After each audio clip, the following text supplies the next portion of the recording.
Okay, I'm going live. See if it's working right now.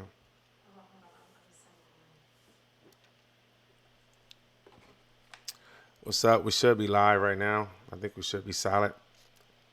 Okay. So YouTube, we live. Live right now.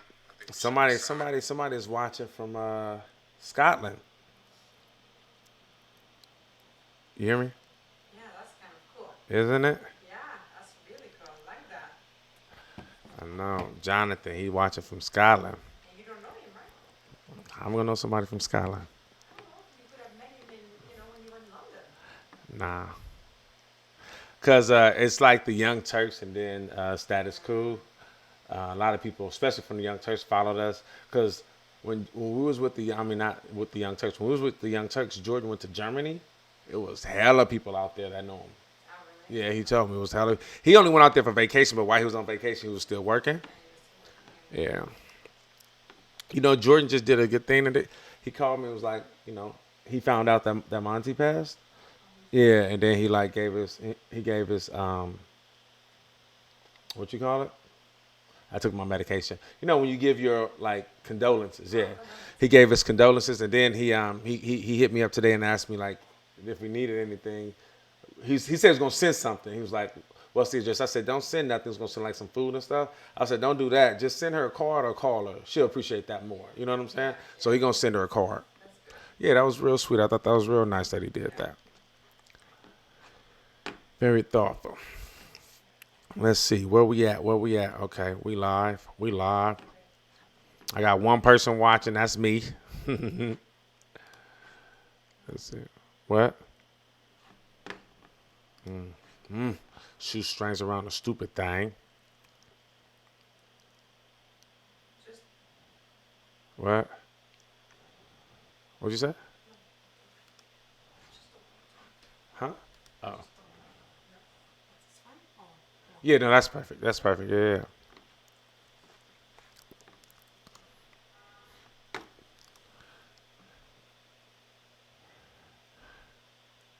Okay. On on Twitter, we got two people watching. What's going on Twitter? Why Twitter frozen like that? Don't be frozen, Twitter. I need you, bro. I need you, Brody. And let me just check Facebook. I'm just making sure, y'all, that we live everywhere. I was talking to my uncle, one of my uncles this weekend. He was like, "Hey, man, I be trying to watch you, but you be cussing too much here, Reverend." So I told him I told him I wasn't gonna cuss. See, login code. Why does it ask me for a login So code? many bad words. What? Jennifer Ann House Sanders shared your video. For sure. I appreciate you, Jennifer. Thank you, Mama. Thank you, Jennifer. Jennifer Ann House. Appreciate you. Thank you. Turn that down for me though. Thank you. Um, I gotta wait for this code. It's telling me. Okay, I'm already on. So what's going on? What's going on? We live now. So there's a couple things that. So I guess I'll get into it again for people that didn't just see. I've been gone for a week because my aunt passed away, and it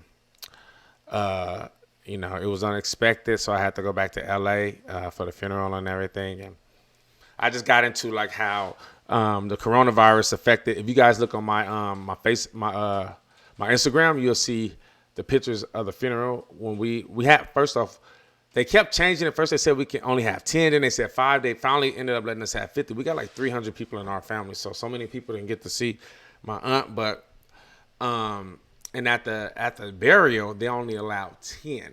It's only 10 people, and you'll see on my IG it was only 10, like her brothers and sisters, and me and two of my cousins. That's it. That's it. And her husband and my uncle, which is my aunt's husband. That's it. So the coronavirus has been. I was just watching CNN right now, and I was looking at how many people are passing away, and they interviewed a family from. Was it no, not the white lady, the black family. What was that from Chicago? Yes, it Was it or Louisiana? no, it was Chicago. Chicago. Okay, Chicago, a family. They just lost two sisters. Two sisters they just lost, and so it made me think about like, damn, they really ain't gonna be able to see their people off. I mean, can't nobody hold a funeral for 2 or 3 months for this to die off. So they really not going. I mean, this is gonna be it. They're gonna have to have like 10 people there, and that's sad. And even in itself, you can't. A lot of people need that for closure. You know what I'm saying? It was stressful. Like, man, I was attitudinal the whole week. It was so bad. They had random people calling me. Like when random people start calling me, I'm like, okay, somebody telling them to call me to try to, like, see if he okay or calm him down or something. Cause I kept going off. You know what? No cap. Like I think I may be bipolar, low key. I think so though. Cause it was a rage, but I've been feeling it. I feel it a lot. Normally I know how to check it, but I wasn't checking it. It was like I felt it. I couldn't let it go. It could have been. I mean, that could have been a part of it, like she passed away and everything. But I think that wasn't the first time I felt that though. That wasn't the first time I felt it. But normally I'm able to check it. But just because I can check it doesn't mean it ain't there. You know what I mean? And it was just like I couldn't. I was like, I told my aunt, because I was staying with my uncle, because he at the house by himself. So me and my cousin stayed with my uncle, and it got to the point I'm like, I gotta go to my aunt's house because I'm end up snatching one of these so and so's. But everything all worked out. It was all about people were just sad. That's all it was.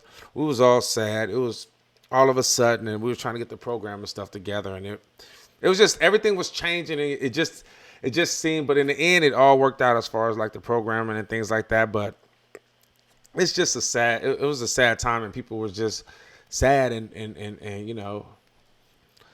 letting it out. My cousin grabbed me by my face like she accosted me. Yeah, she grabbed me by my face. That would have never happened. I ain't never even seen Keisha that upset in my life before. She was upset. Obviously, I wasn't gonna do nothing to her, but my anger went towards her husband, like, cause she was, and I was getting angry, but it wasn't. It was like toward her husband. I wanted to hug him and tell him I loved him. That's what I wanted to do. But anyway, that's that. So so my uncle, he had told me that he watched the show and that I cussed too much, so I'm gonna try not to cuss. And he sent me this video, man, and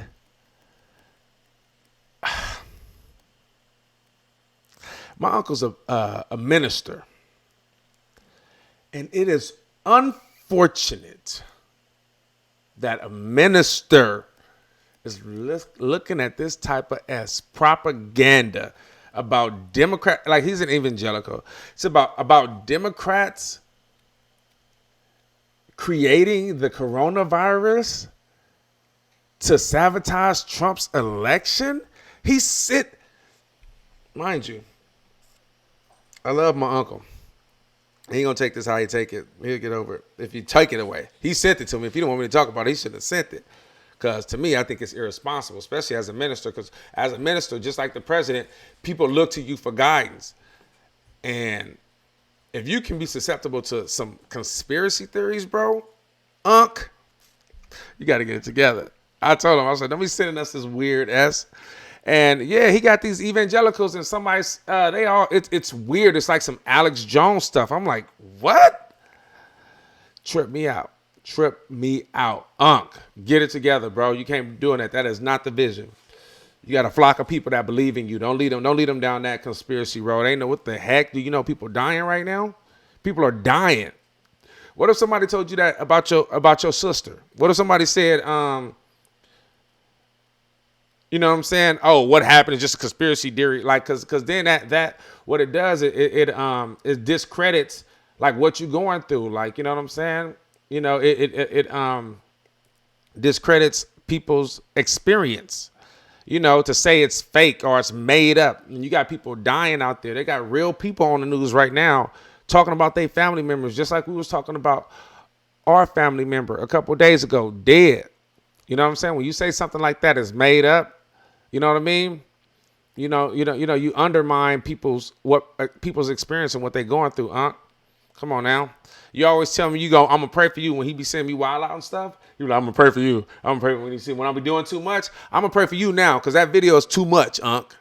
That video is too much. You need to cut it out. Huh? Yeah, I watched it. That's what I'm talking on. I was like, what the heck?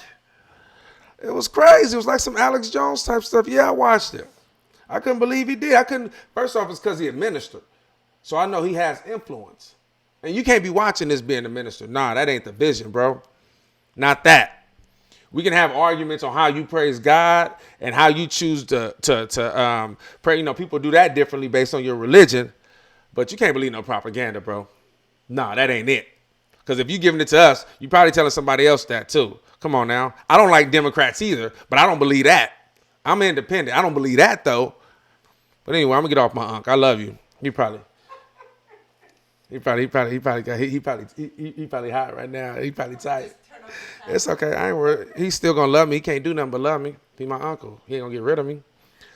Love you too. So anyway, obviously, the thing that's been kind of occupying the waves, occupying TV, and I think that's probably a reason too why the internet is tripping, because so many people are on the internet. Like, I think it was the New York Times came out with an article saying that they were trying to get Netflix to lower the resolution in their videos because so many people was watching it at once. Pause. If you guys haven't seen Tiger, what is it? Tiger King. Tiger King, you better watch that on Netflix. It's crazy. It's crazy. Anyway, I was on a plane watching. I watched the whole thing. It's crazy. It's a real good documentary. I love documentaries. I almost watch documentaries more than I watch films now. But anyway, so we got the coronavirus, and we're gonna talk about that a little bit. It's been the coronavirus has been crazy. A lot of people dying. Today, I was watching the news all day. I woke up at 10:30 Eastern Standard Time. It was at 1100 and like 97 that had passed away. 1197. Before I went live right now, it was, I think, at 1558.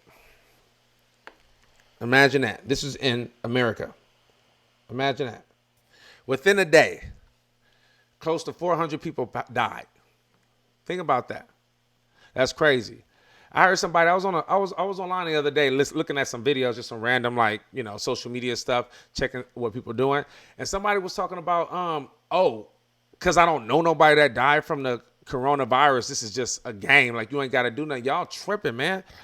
What you don't wait till your mama die, your cousin die, your auntie die before you say this is real. Don't do. And there's a lot of people that's online that got like 4 million, 3 million followers that's telling people that this ain't real. This is real, man. Don't take this as a joke. I ain't saying that you shouldn't live and that you can't, you know what I'm saying, live, but you gotta move right. This is real. People are dying. You know what I mean? And just because thank God that somebody in your family ain't died. Don't undermine it or discredit it because ain't nobody you know died. When your people die, it's a whole lot of people that don't know your people died, but your people still died, right? You know what I'm saying? So don't discount somebody else's feelings. You know what I mean? It's real. People out here dying. They got real people on the news talking about they people that's dead that they just saw yesterday. And all of a sudden they dead. So y'all got to be more responsible, especially when you got that many people following you. You got influence. You know what I mean? Don't be leading nobody down the wrong road. They depending on you because they going to listen to you just like they listening to Trump when he lied. You know what I'm saying? But anyway, so Trump had he had another one of the task force meetings today about the coronavirus. And just to give you some statistics, by the way, y'all go ahead and follow us, hit the like button, subscribe, hit the notification bell, share this with your friends, your family, your mama, your daddy. We're going to be going live all the time. We're trying to build up the page and everything. In addition to this page, I'm actually going to start another page. I'm going to do another page as well because I want to, I like to talk about way more stuff than politics. I got a lot on my mind. Talk about stuff that's going on. I think I'm funny. And so I want to talk about stuff like that. I want to talk about relationships too. I got a lot to say about relationships. I've been in a lot of them. I ain't been the best, but I've been in a lot of them. But I know, though, I'm honest with myself. I'm always self-evaluating. I'm honest. As honest as I can be, though. Sometimes I got to get checked, you know what I mean? But I try to be honest. But yeah, he had a task force meeting today. And this dude's so petty. Man, he is such a child. You know what I'm saying? He's upset with the governor of Washington right now. Let me find out that I hate just saying governor without knowing his name. I'm sorry, y'all. Hold on.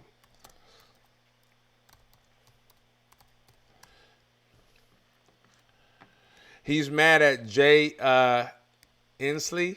J. Robert Inslee. Jay is the governor of. Let me get a picture so y'all can see who I'm talking about. Cause this how petty Trump is. Trump is. Let me go here. Hold on, y'all. Let me move this right quick. Just setting this up so y'all can see who he is. This is Governor Jay Inslee. And if y'all, I don't know if y'all were able to see the task force meetings that he's been having them every day. You know what? I don't know if you guys. I'm gonna just put this out there, and whatever. But is it just me, or is Governor Cuomo is poising himself to run for president? I could be tripping, but I don't think I'm tripping, because I thought he was gonna run in 2020.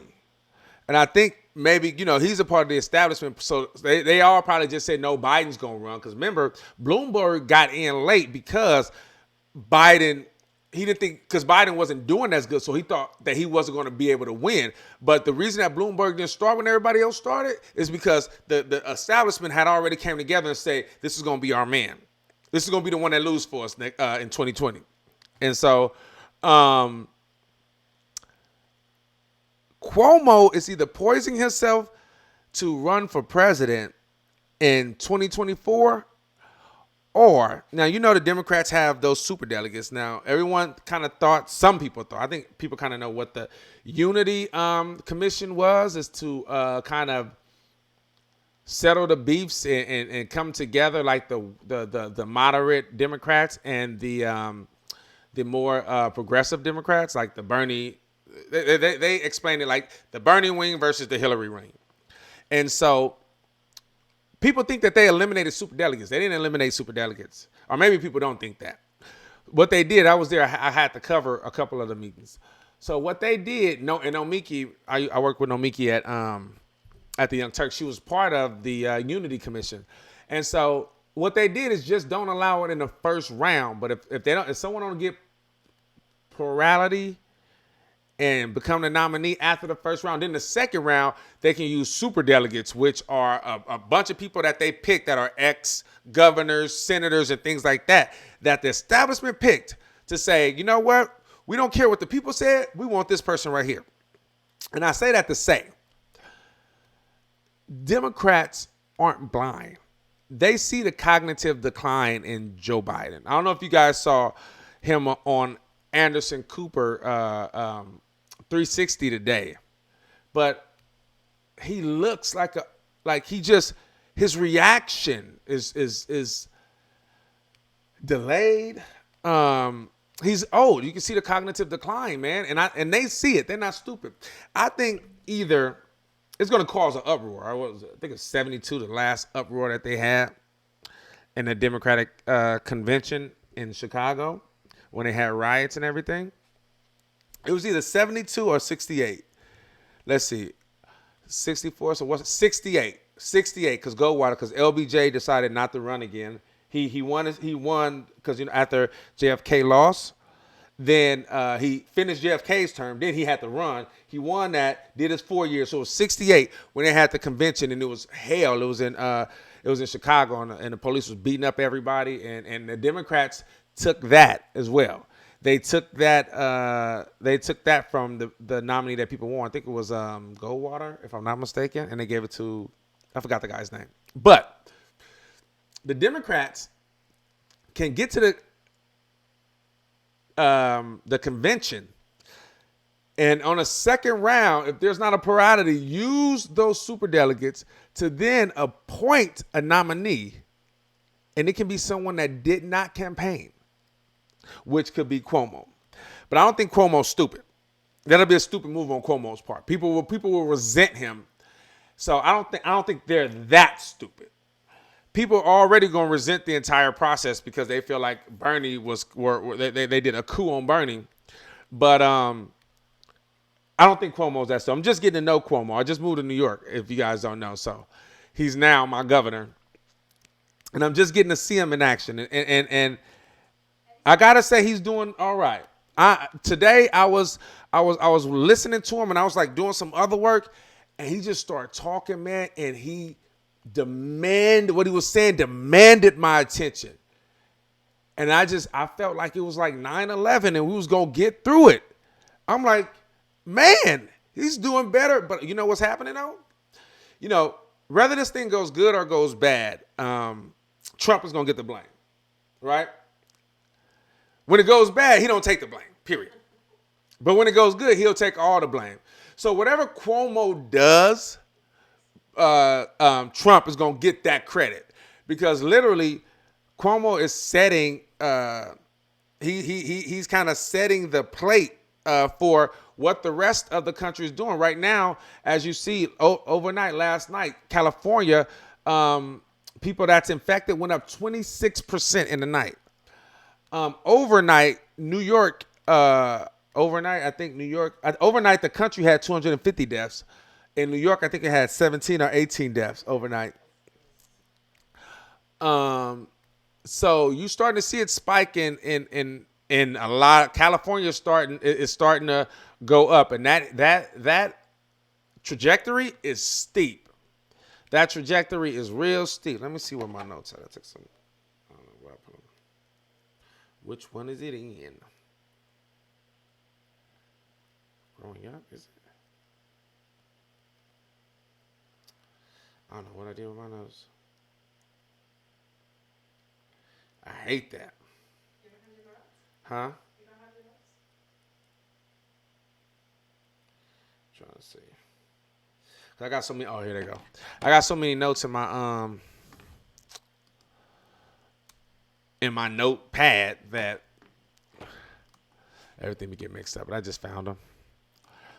So I'm gonna look at some statistics right now, and that's you know what. Okay, yeah. So Atlanta is spike. Atlanta's going up. They're starting to see more because now that obviously, if you guys have been looking at the news, there's nurses. A doctor just died today. Look, these doctors out here is crazy, man. They don't have the protection that they need. They don't have the equipment that they need. They're out there risking their life, like literally. Because if they get sick, I forgot the guy's name, the doctor that died in New York. He was like 41 years old, young guy. Let me see the doctor that died in New York, huh? Okay, yeah. Was he? You said 44? I don't know. New York doctor died in New York. Let me see. Image. That's him. New York knows. Okay, he was a nurse. He died. Coworkers are upset. They should be upset. And what is it? 250 doctors and nurses died in Italy last night. 50? 50 doctors died. 50 doctors died in Italy last night. Nurse dies. Coworkers blame. Okay, this is the New York Times. Hopefully they don't fold. Ooh, they just did it. Dang it. They just did it. The New York Times want you to, ain't nobody about to pay no money to get the New York Times. Let me see, I'm gonna look it up.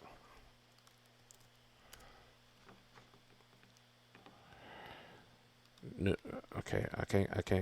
Okay, New York Times ain't gonna let me do it. Okay. Somebody else covered this. It ain't just the New York Times. One day ago. Okay. Huh? Okay, Boston. Any nurses? Okay, New York City nurse dies. Let's look at this right quick. Check it out. A New York City nurse dies from the coronavirus. Angry co-workers blame the lack of protective gear. That's for real. So this is what they're talking about. Kios Kelly, a nurse manager at the Manhattan Hospital, texts his sister on March 18th with some devastating news. He had tested positive for the coronavirus. Look how young this guy looks. He tested positive for the coronavirus and was in the ventilator and was on a ventilator in the intensive care unit.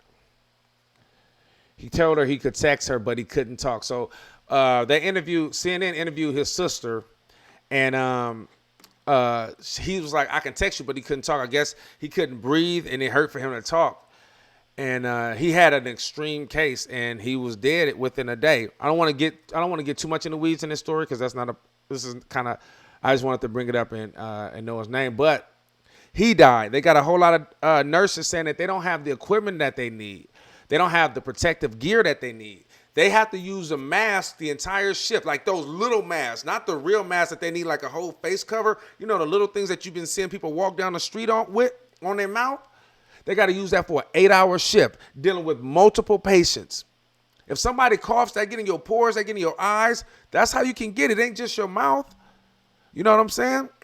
And they were showing exercises showing how close a nurse or a doctor has to be to get the thing down their throat, to get the ventilator down the patient's throat. They got to damn near kiss a patient to get it down their throat. And they were showing like they need to be protected. It's almost like, think about the mask that they had on. I mean, the gear that they should wear. They had an example on CNN. Think about when someone goes into like surgery. You ever see it when they have the gloves on, but only not wearing one glove, wearing two pair of gloves. So two gloves on each arm. And you know, welders, how they got that face glass, they want you to have something like that on so it won't get nowhere. They went through the whole get down. And they're not getting any of that. And they got these people out here anxious, nervous, don't think they're gonna go home and give it to their kid if they do have it. Because you know, a lot of people, they'll be carrying it and won't have no symptoms. Some people carry it and won't get a symptom till like days later. And so they got everybody out here paranoid. It ain't nothing happening for these people, man. And people are risking their lives.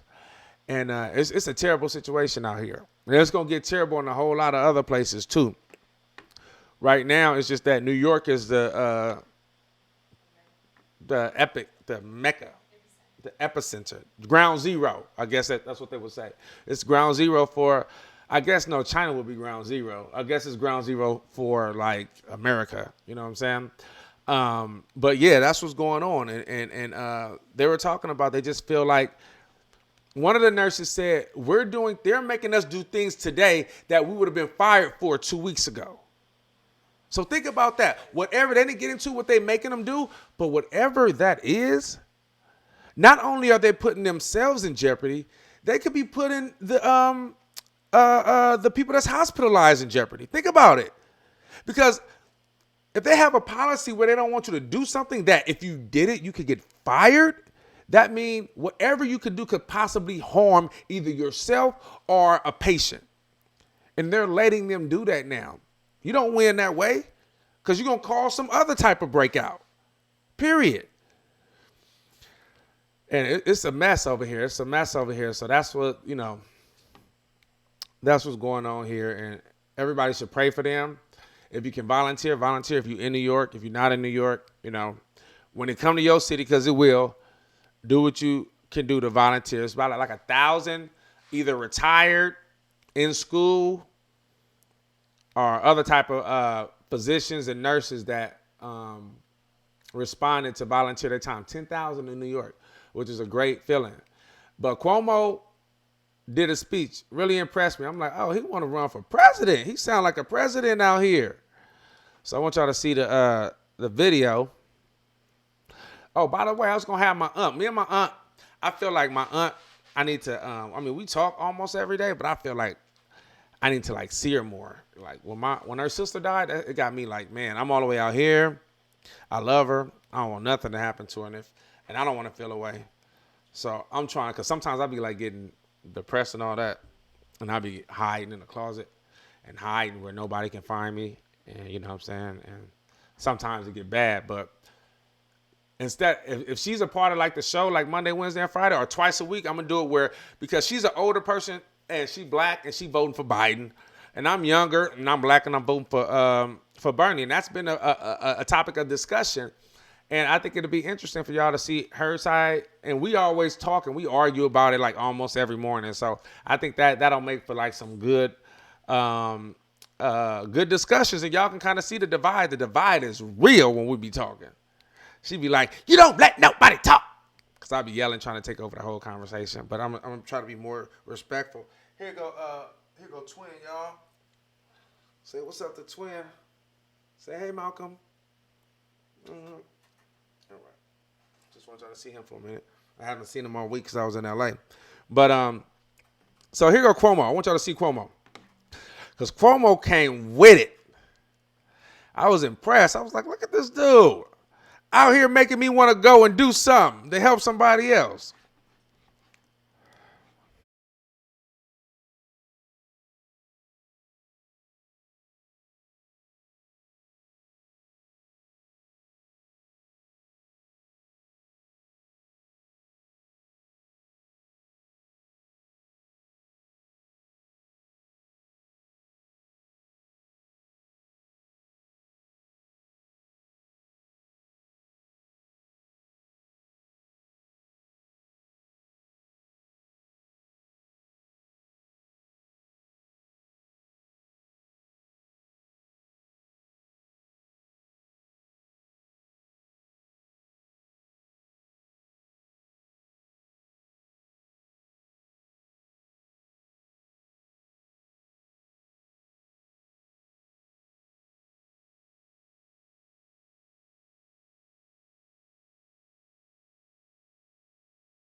Man, I don't think y'all can. I don't think y'all heard that.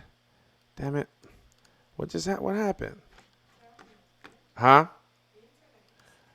Oh, maybe it's this. Man, no, it ain't that. Let me see what's wrong. That's crazy. I just had y'all look at that whole thing.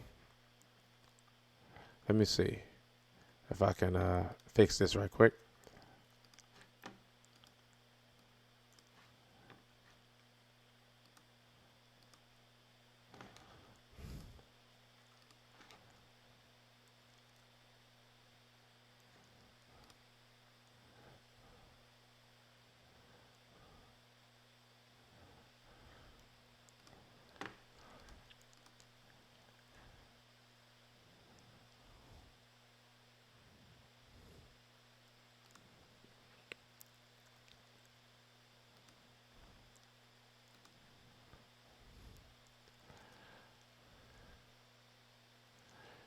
Man,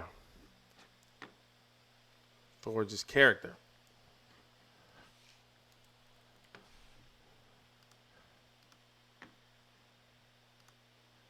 Turn it on.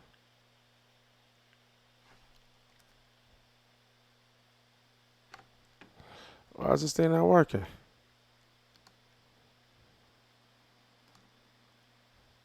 Okay, here we go. My bad. Here we go. I don't know what happened. This thing be tripping sometime, y'all. My bad.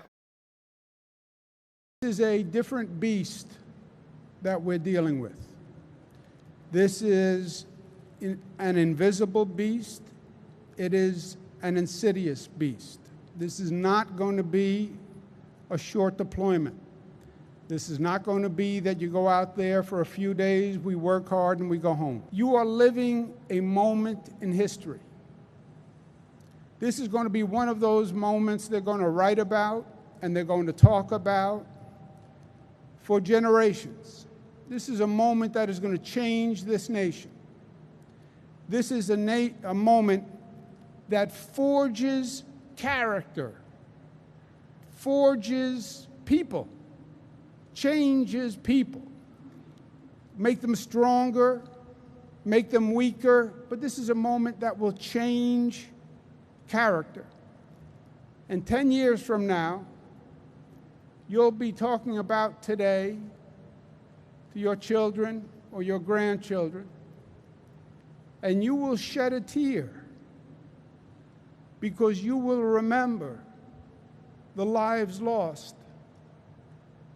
And you'll remember the faces, and you'll remember the names, and you'll remember how hard we worked and that we still lost loved ones. And you'll shed a tear, and you should, because it will be sad. But you will also be proud. You'll be proud of what you did.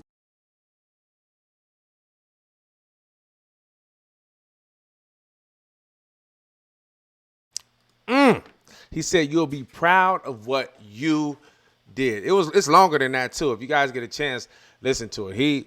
He touched me. He caught my attention because I was doing something else, and I was like, man, he made me want to get up and do something. But let's read this article though. I want to read this article to y'all. This is about the coronavirus. So, de Blasio threatens fines for social distance violators. Officials said late Friday the number of coronavirus cases in New York City has climbed above 26,000. The city's death toll was 450. The death toll was 450. It's way more than that now. When was this updated? This was updated 20 minutes ago. Okay, so it was 450 at this time when that happened. Look at Twin. No, he okay. He can do it on the carpet. I ain't tripping. Yeah. Okay. Some 400 being held at Rikers Island and 700 more inmates around the state will be freed in the coming days to stem the virus spread among incarcerated people. What? Some 400 held on Rikers Island and 700 more inmates around the state will be freed in the coming days to stem the virus's spread among incarcerated people. Okay. They're supposed to be closing down Rikers Island. They passed that like 3 years ago. I don't understand why it's still open. In need of ventilators is debated as the death toll surges. Governor Andrew Cuomo on Friday rebutted Donald Trump's comments that New York was overstating the need for ventilators and that the state was overlooking thousands of the machines in the storage. So I guess Trump delivered ventilators to New York, but sent them to New Jersey in a warehouse. It was weird. We're gathering them in a stockpile so that when we need them, this is Cuomo. When we need them, they will be there. So Cuomo was talking about, he was talking about how, no, we need them ready. Trump is saying, oh, no, I don't want to send them to y'all because if y'all don't need them, then we're going to have to try to get them back and send them to somebody else. So we don't want y'all to storm. I'm like, how stupid does that sound? So we don't want to have none ready in the state when people need them. You know what a ventilator does? It helps you live because you can't breathe, fool. People ain't got 2 or 3 days to wait for a plane to come and drop some off when they need them. Stop being simple. Later in the interview on the radio station WAMC, Mr. Cuomo took another swipe at Donald Trump while discussing the topic. You know, people are talking about this and him taking swipes, but to keep it 100, they've been kind of getting along, and it seemed like they've been working together. It's a sort of a sensational but ignorant point, the governor said, adding that if he got it from Fox, you know the old expression, garbage in, garbage out. That's what I would say about that. All right. In an interview with Fox News on Thursday, Mr. Trump scoffed at New York's claim that they needed at least 30,000 ventilator machines that help the sickest patients. Oh, you know what else? I don't know if you guys been paying attention to the news, but this is like one of the saddest things in the world, that they're about to have to start making decisions to take people off of ventilators if it doesn't seem like they're getting well. So, you know, sometimes it looked like people aren't getting well, and then all of a sudden they turn. Like a lady, she was 102. She was on the ventilator for like some weeks. Then she finally started getting better. What they're saying now is they're going to have to make a decision to take people off. It's coming to that because they don't have enough. If they take too long to get well, their priority, they going. I guess it's a policy that all hospitals have that they have to implement or put into effect, almost like an executive order that says we're going to make a decision. The people who we feel will get well have priority. So if we don't feel that you'll get well, that's such a subjective. Who's making this decision if we don't feel you will get well, then you can't get a ventilator? That's a cold reality. Think about that, man. That's like some apocalyptic stuff. Ain't nobody gonna just die. Somebody gonna take a ventilator. Somebody gonna cause a ruckus. There's going to be a misunderstanding. It's going to be furniture moving. Because ain't nobody going to just say, oh, you just ain't going to give it to me? You ain't going to let me get better? Or somebody's family. I wish somebody would tell me, oh, we're going to take your family off because he's stable. Because he's stable? He's stable. I mean, he probably in a coma, but he's stable. You think you're going to take him off because he's not getting better yet? Man, please. Everybody going to jail that night. That's for real. But, that's what's going on with that. I want to get into some of the comments that Trump was talking about, and we're gonna get into some of the things he said today. He's funny. Hey, if it's anything about Trump, he'll make you laugh because he's so petty and such a child that you be like, this dude is funny. He real funny though. So here, let's listen to this. Oh, absolutely. We're not going to be keeping her. All over the world, they want them, and we're in a position to make them, and other countries aren't. Okay? If I first can follow up on that, Governor Cuomo had said 30 to 40,000 ventilators is what he needed. He based that on the experts that were advising him. What are you basing your assessment that he doesn't need that many on? Well, if you look, and I think you can ask that question best of Deborah, but I think their estimates are high. I hope they're high. They could be extremely high. We're doing even hospitals based on pretty high estimates. You know, I'm doing them anyway. And as I told John, if we do not need them, that would be wonderful. We can help a lot of great people all over the world. We can help them live. But I think his estimates are going to be very high. We're going to see. Don't forget, we sent thousands. So just to give you a little context, they're talking about right now. So like what I just read to you guys on the article on Fox News, Trump said that Cuomo was overstating like what they needed. And he was like, you don't need that many. And this was just last night on Fox News. Now today, all of a sudden, he do a 180 and say, oh, you know, he signed an executive order, and it's called the, hold on, what is it called? That executive order that he signed today, Defense Production Act. So what that does is it gives the government full control over any private company and have to force them to like get production. It's kind of like what FDR did during the New Deal, during the World War, to produce products and things that the country needed. And they get paid, but he make them stop doing production of what they're doing and then start producing what is needed right now. And so he signed that executive order. But it's confusing to a lot of people because this is literally not even 24 hours after he said that the governor was overstating. But now I guess it can give you some type of security because to me it says that he must be listening to somebody else because based on what he's saying, what he said last night, he feel like we didn't need it. Now he's making them. So, you know, you can look at it a good thing, you know. But the one thing that's crazy about these briefings that he have, I mean, but you see it all the time. Anytime he goes off the cuff, you just see his mind working in real time. You see how he goes everywhere, and he only know like 3 words, so he be using the same 3 words every time. Okay, hold on. All the time.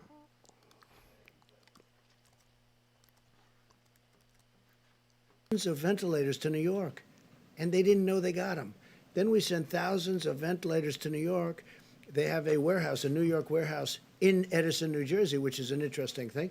and we sent them to Edison, New Jersey. They were in the Hey, how stupid is he?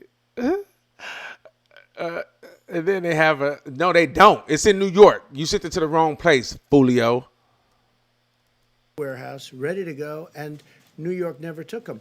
So they knew they were there. So we have to get people lined up. But we've given them, and I'm not blaming New York. Look, this is something that's of a magnitude that nobody's ever seen before. But I'll tell you what, the federal government's done a hell of a job.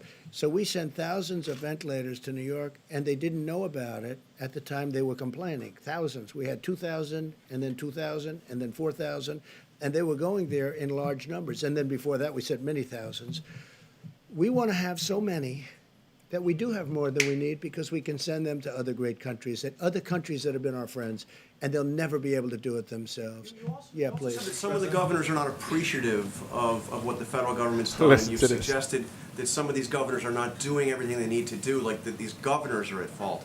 Can you be specific? What more in this time of a Well, I think national we've done a emergency great should these job for the governors state of Washington, and I think the governor, who's a failed presidential candidate, as you know, he leveled out at zero in the polls. He's constantly chirping, and I guess complaining would be a nice way of saying it. We're building hospitals. We've done a great job for the state of Washington. Michigan, all she does is she has no idea what's going on, and all she does is say, oh, it's the federal government's fault. And we've taken such great care of Michigan.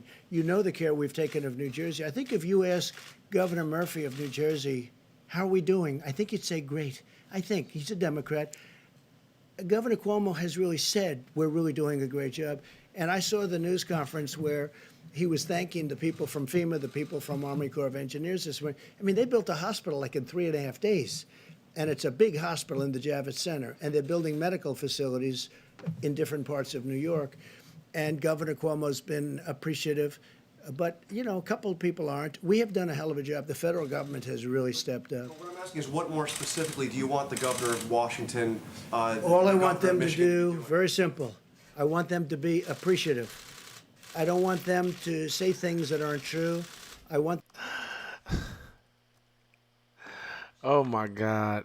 If this guy isn't a kid, I just want them to, oh, let me call Trump and tell him thank you. Thank you so much for what you did, even though we need more and this is not sufficient, but thank you. Please, please just let me get on my knees. Come on, man. He is such a kid. I just want him to be appreciative. I will appreciate when you give me what my state needs, period. I just want them to be appreciative. That's it. Not I need the state to communicate better because for some reason there must be a miscommunication because we figured that they needed this, but they're saying they needed this as well. We didn't know that. No, that's not what he wants. He wants someone to call and thank him and kiss his ass. It's almost just like LBJ back when he passed the civil rights bill, got upset that black people still wasn't satisfied, as if that one bill is just gonna satisfy everything that's been going on with black people in the country. Oh, you niggas should just be happy. Come on, man. Just be thankful. He's funny. I got another clip I want to show you. Okay, hold on. 46. Let's go there.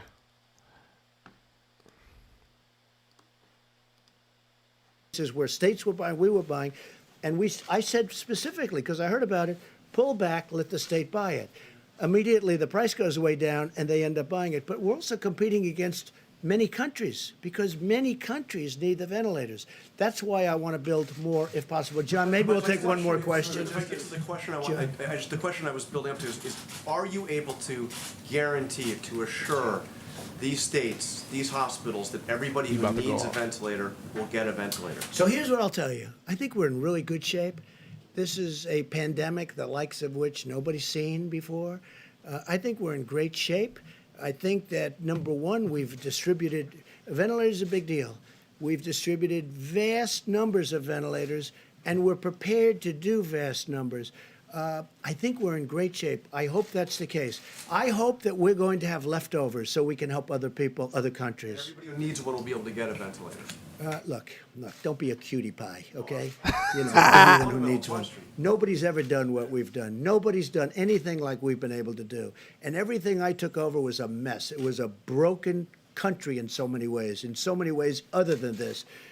We had a bad testing system. We had a bad stockpile system. We had nothing in the stockpile system.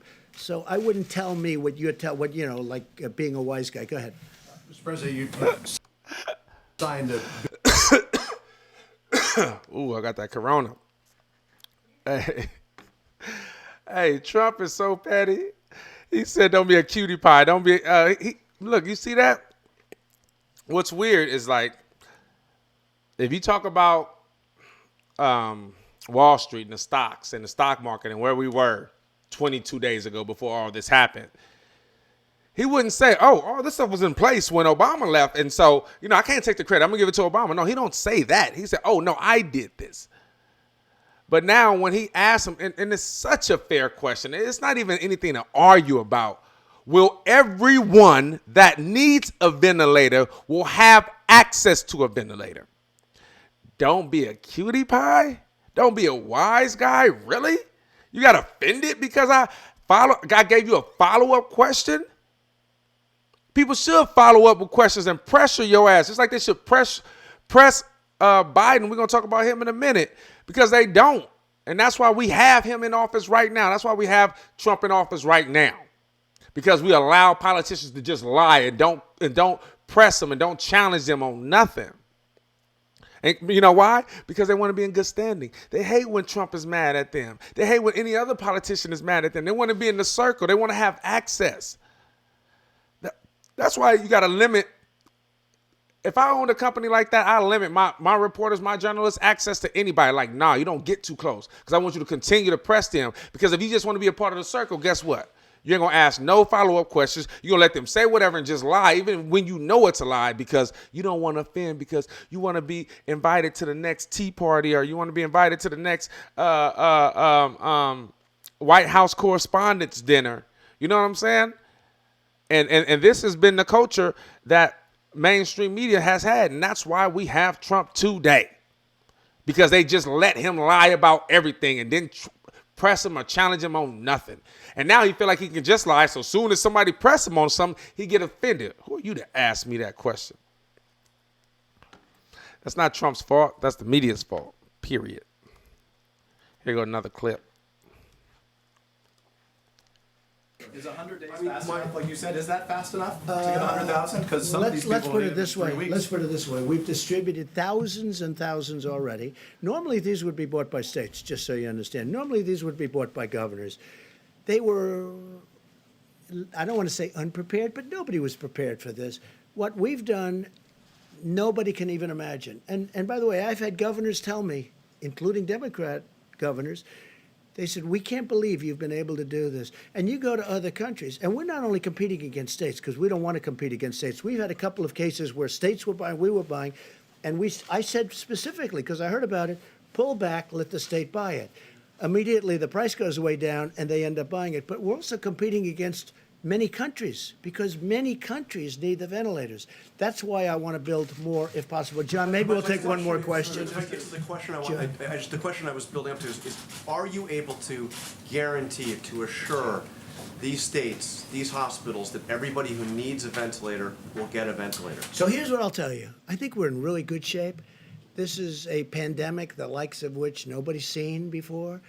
I think we're in great shape. Let me get past this. This ain't. We're going to see. Look, Governor Cuomo, we've given him 10,000 units. It's a lot. And they're testing it. It's a malaria drug. It's also Okay, here you go. This is what I want y'all to see. Okay. About this drug. Listen to what he said. Listen to They're this. not going to have a problem waiting it out. It's life, it's safety, and it's our country. But we have to take care of people. At the same time, we want to get them out. They want to get out. Our country was built on that.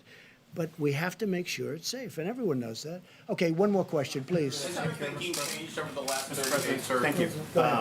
Both the World Health Organization as recently as today and your own health officials have said that any treatments that we use for coronavirus should be scientifically demonstrated to be effective.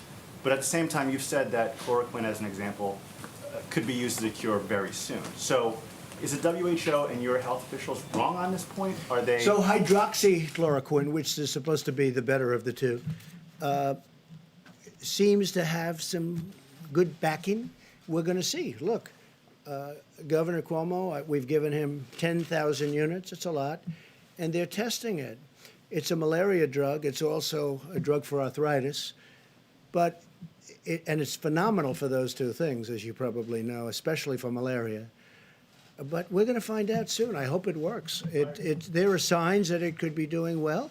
They are testing 10,000 units. It's a lot.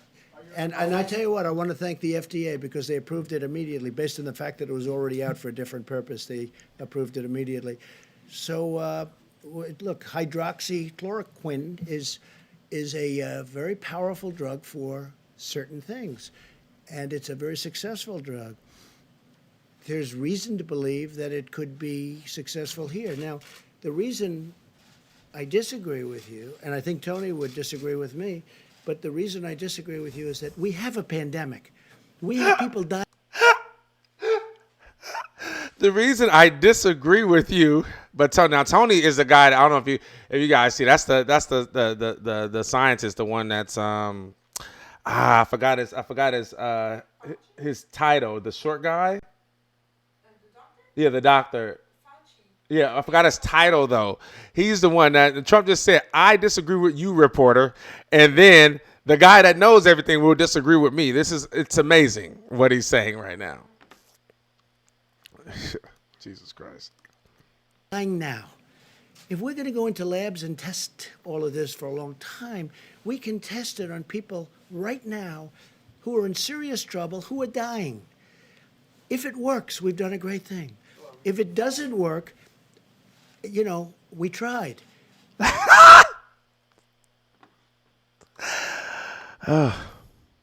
Beautiful. If it doesn't work, we tried. If it kills people, we tried. We're going to try something that we don't know what the effects is going to have on anyone that may have the coronavirus. If it works, we did good. If it didn't, hey, we tried.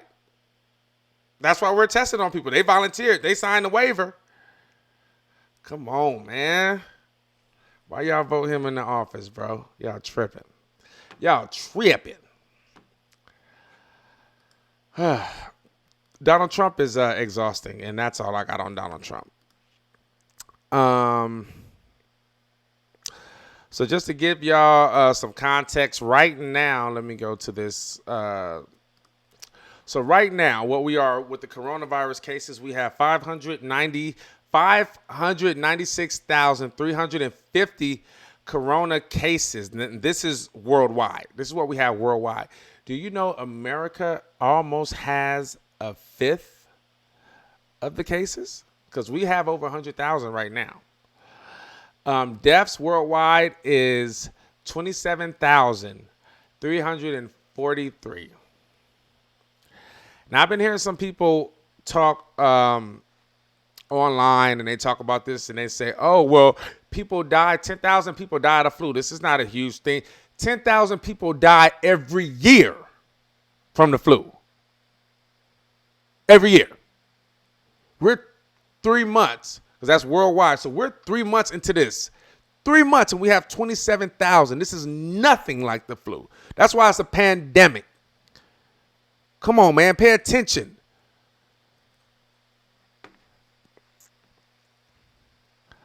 Out of the 500, out of the over 500, almost 600,000 cases, 133,000 have recovered. So you can see that they have recovered. And I'm going to go to America specifically. So the U.S. You guys can see it's the first line here. Total cases we have in the U.S. Now, this is real time right here. This is real time update because the last time I watched the news, it was at 101. So it's 104. So this is a real time update. 104, and My tongue is like tired. 104,126 total cases in the U.S. That's in this nation. New cases mean the cases that we've received from 12 midnight, starting today, like at midnight, till right now. We have 18,691 new cases. Total deaths. Wow.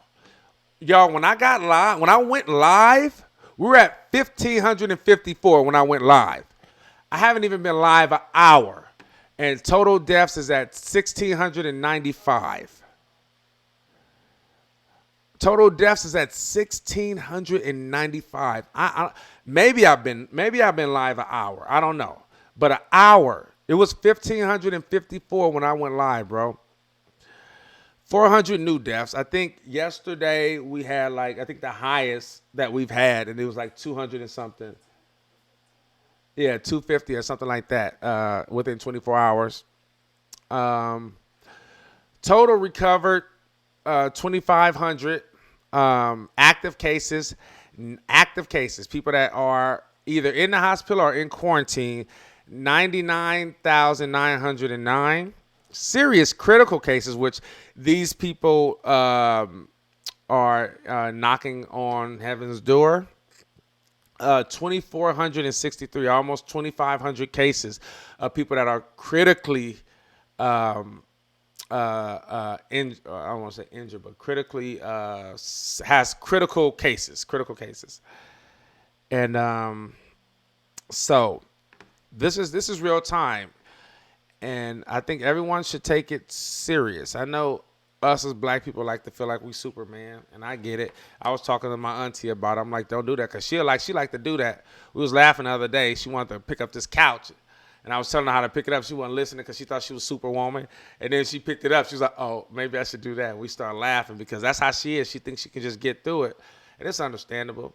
But nah, like, you got to take it serious. This is real. This is not like something else. So don't minimize it. And you may make it through, and your people may make it through. And we may get up out of this, and God willing, no one in your family dies or pass away or seriously affected by this. But there's a lot of families that are. And I think it's irresponsible and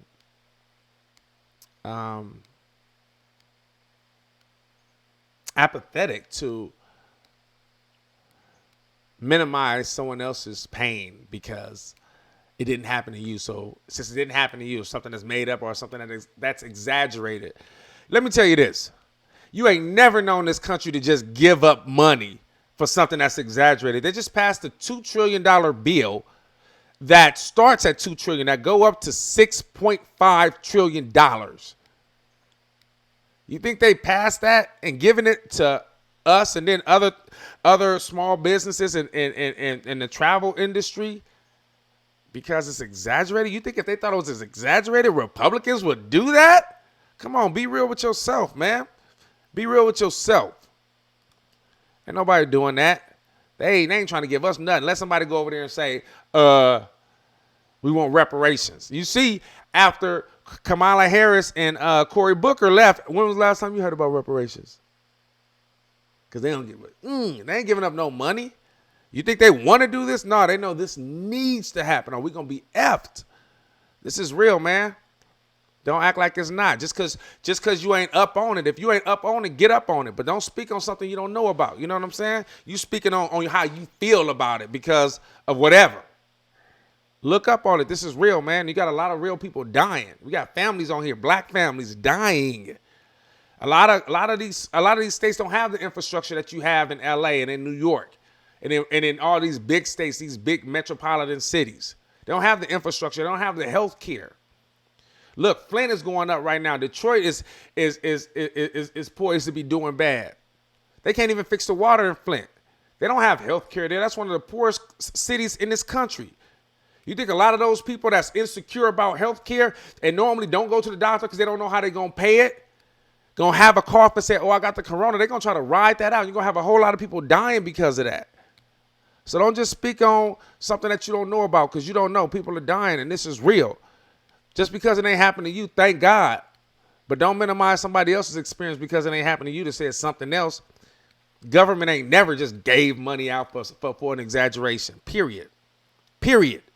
You got Republicans and Democrats agreeing on something.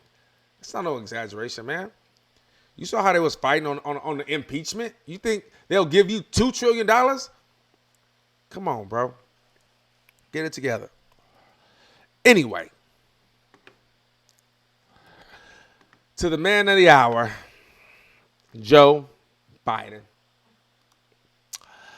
Now, there's been a lot of distractions. I don't want to say distractions. This is something real. The coronavirus is real. But it's been consuming our media waves, the news. That's all we've been talking about. Underneath that, in addition to, and it's probably understandable, a lot of people, a lot of black people, a lot of poor people, it's hard to deal with a coronavirus when I'm trying to figure out how I'm going to feed my kid, how I'm figure out how I'm going to pay my bills. I can't be preoccupied with coronavirus. I ain't tripping on that because I'm worried about eating tonight. I'm worried about my kid making it home tonight, so it's a whole lot of other issues that can distract people from this thing. And because this thing is such an epidemic and it is consuming the airwaves, there's a lot of other news that slide up under the radar. And it may seem unintentional, but it's very intentional. One is about our prospective Democratic nominee for president of these United States. Joe Biden is in the news because he had a Me Too moment. And guess what? Me Too said time's up on believing women because we ain't helping you. We don't care what Biden did. So I want you to see this this clip from The Hill. The Hill is, I get a lot of resources from The Hill. I love them. And then we're going to talk about a crystal ball. And I always forget the other guy's name, but he kind of went off. He sounded like me. Tyra, no, that's the lady. Tyra Red. I can't forget. You'll see the guy. Let's watch this, and then we're going to get into it. We're going to talk about it. So, Joe Biden. Let me read the title of this article so that you guys can have some context. This is from The Intercept, very credible, by Ryan Grimm. I used to work with Ryan Grimm. He was a he was a contributor for the Young Turks when I was there. He's a White House correspondent, I think, for The Intercept. Very amazing journalist, very inquisitive, very curious. That's what I love about him. He's not Jake Tapper. Every time I see Jake Tapper, I'm like, I'm sure you wanted to be an actor and didn't make it and fell into journalism, huh? Because the questions he'd be asking, I'd be like, what are you talking about? But anyway, this ain't about Jake Tapper of CNN. But anyway, The Intercept. Time's Up. Remember, Time's Up was the organization. Time's up for men. Time's up for men using their power to treat women a certain way, to sexually harass women.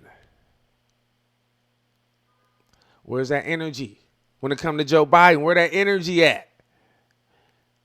Huh? Where that energy? Y'all had it for R. Kelly. Y'all had it for Michael. And I'm not bringing them up to say that they didn't do it or trying to question if they did it or not. But where's that same energy for Joe Biden? Time's Up said it could not fund a hashtag Me Too allegation against Joe Biden, citing its nonprofit status and his presidential run, saying if they go against the president, it'll mess up their 501c3. A 501c3 makes it where you can endorse a candidate. It doesn't make it where you cannot talk about the news. Are you stupid? But as we will find out, someone that's on the chair of his campaign is actually one of the, I think either works for Time's Up or is on their board as well. But let's look at this and we'll get into it. Oh man, I didn't even go to This is what I just read. This is the title. Ryan Grimm, The Intercept, Joe Biden. Time's Up said it could not fund a hashtag #MeToo allegation against Joe Biden, citing its nonprofit status and his presidential run. You know, you cannot, as a 501c3, you can't endorse a political candidate because it's a nonprofit. We're not endorsing anyone. But this is what happens, you know, and you'll find out that, you know, Katie Halper did a really good interview. If you guys get a chance to watch it, where's Katie Halper's? Katie Halper did she did like a podcast, and she interviewed Tara Reid, which is a lady that alleges that he assaulted her. She used to work for his campaign, work for his administration in '93. But let's see, where is that? Katie Halper, I just had that. I don't know. Let me see. Hold on. Let me see if it's over here. It's somewhere. Katie Halper, where you at? I went through all this already. Okay, there you go. It's okay. So let's watch this video, then we'll get into it.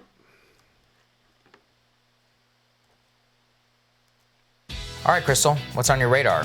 Well, as you may know, yesterday on Rising, we interviewed Tara Reid about her time working as an aide to Joe Biden. Tara alleges that then Senator Biden sexually assaulted her in the early 90s when she was a young staffer. Here's what she told us, and warning, this may be upsetting for some. We were in a semi-private place. It wasn't completely private. He was at first talking to someone. They went away, and then he said, "Come here."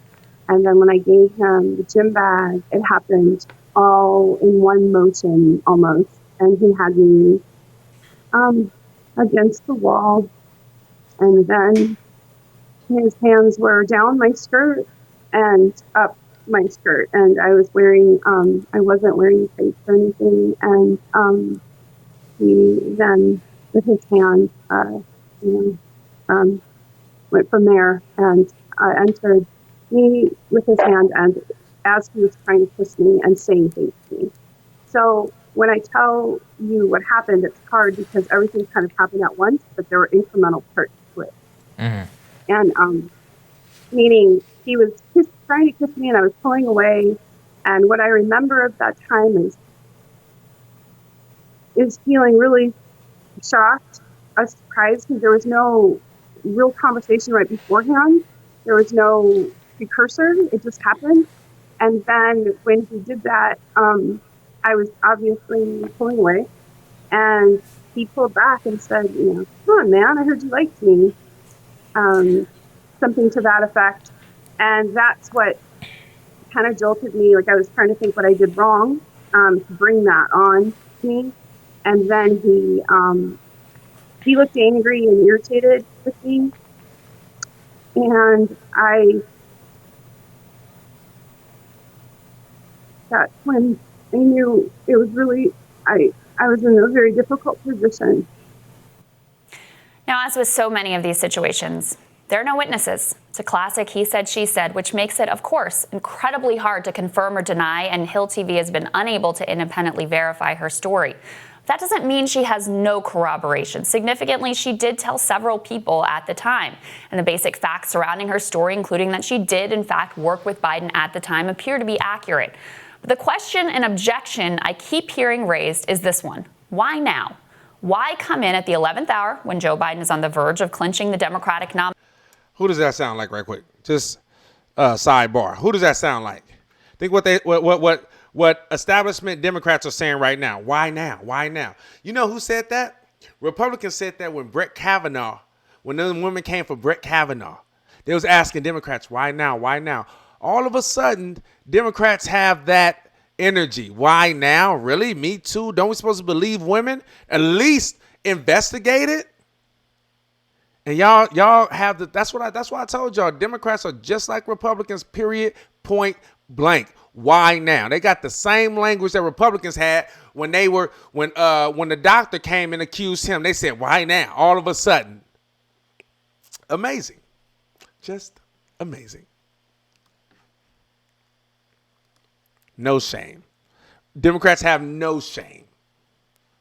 nomination. The question, of course, is meant to undermine the claim and cast it as politically motivated. The more Red Scare conspiracy-minded have taken that even one step further, going full Russian agent on Tara based on a Russia-friendly blog post that she wrote, as if her views on Russia remotely relate to Joe Biden's actions on that day in the 90s, as if it's not far more preposterous to imagine that Tara Reade is some Kremlin agent than that a powerful man committed an egregious act. But the story of why now is actually incredibly telling. It says everything about how our elite institutions routinely cover for powerful men. It says everything about why so many women don't come forward at all.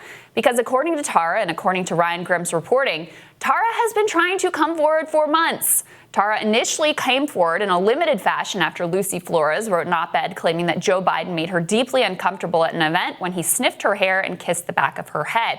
Now, naturally, Tara was attacked and her character smeared, which gave her justifiable pause about sharing the full nature of her allegations. But she did decide to persist anyway and tell her full story, including her allegation of sexual assault. And so she did something very logical. She took it to the organization that was supposed to be set up to assist cases exactly like hers, Time's Up. Now, Time's Up Legal Defense Fund says on their website, this fund helps workers connect with lawyers and bring cases of workplace sexual harassment and related retaliation, regardless of industry, rank, or role. But somehow, that blanket statement included an unstated loophole that Tara's claim fell right through. According to Tara, and again according to Ryan's reporting, after initial interest, Time's Up walked away, claiming that taking on a claim against a candidate for office could jeopardize their nonprofit status. An incredibly conservative reading of the law that was contradicted by other lawyers and would mean that Time's Up is effectively giving a free pass to every powerful man who happens to also be a candidate for office. Oh, and there's one more thing that you should probably know. Time's Up's PR is handled by SKD Knickerbocker, which happens to be run by Joe Biden's campaign manager, Anita Dunn. You see, there's a powerful club here in this town, and you're not in it, and neither is Tara. Tara says she tried to get her story out other ways, too. She wrote to Elizabeth Warren's office and Kamala Harris as well. She heard nothing back from Kamala and got a standard form letter back from Warren. Two women who, of course, heavily ran on their gender and what their election would represent for women. And then there's the media.